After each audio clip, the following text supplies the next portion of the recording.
that's cost around 700 pesos yung ano natin, maibenta natin ito.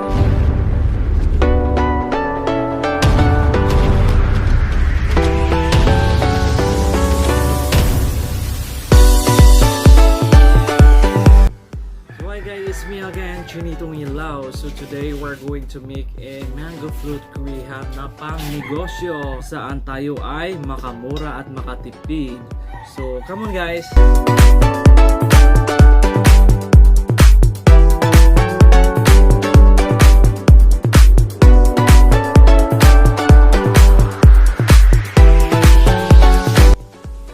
So first, order na natin yung over-chilled na all-purpose cream. Dalawa po to guys ah. First batch is dalawang all-purpose cream.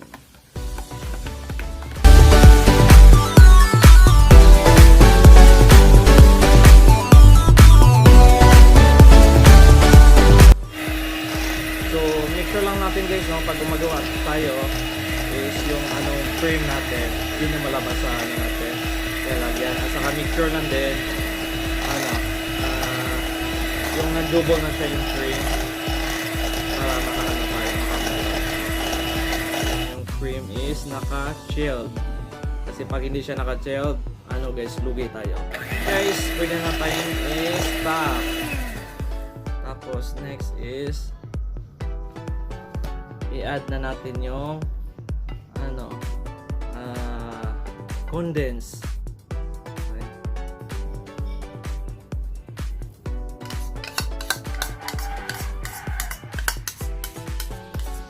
Make sure niya to na all-purpose cream, tapos isang condense na 390 grams. Okay, mix ulit natin guys. Mix natin na for 1 minute.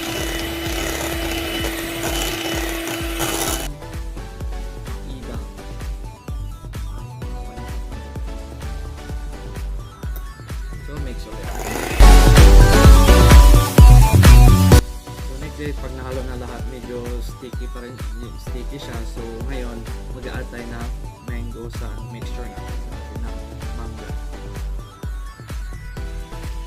Make sure lang din, huwag kalimutan, hugasan yung kamay. Pinaka-importante yun guys. Saka make sure din na matamis yung mangga. Madali lang paano magano guys eh. Kung matamis ba o hindi yung mangga. Amuin mo lang yung ano niya. May punga. Pag medyo sweety siya, mabango, matamis yun. Okay.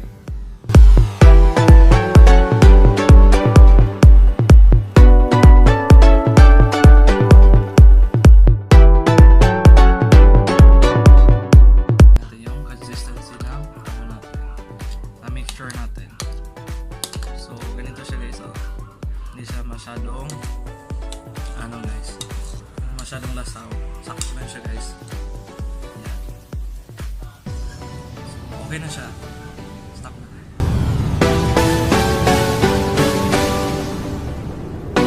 So ngayon guys, gamit itong 500 ml na food keeper. So lalagyan mo natin para sa sa floating.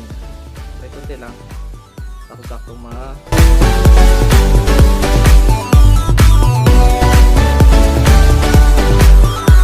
Next is maglalagay tayo ng luya. Kita.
natin, lalagyan na natin ng sa toppings natin.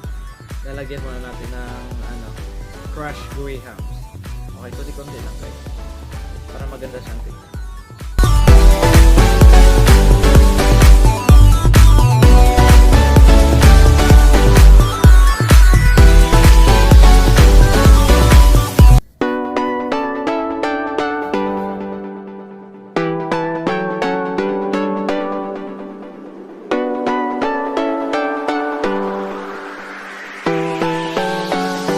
Yan guys, yan yung finished product natin na kung saan nakagawa tayong 7 tab ng mango float graham. So pwede mo siyang maibenta ng 100 to 120 pesos guys kasi 3 layers sa.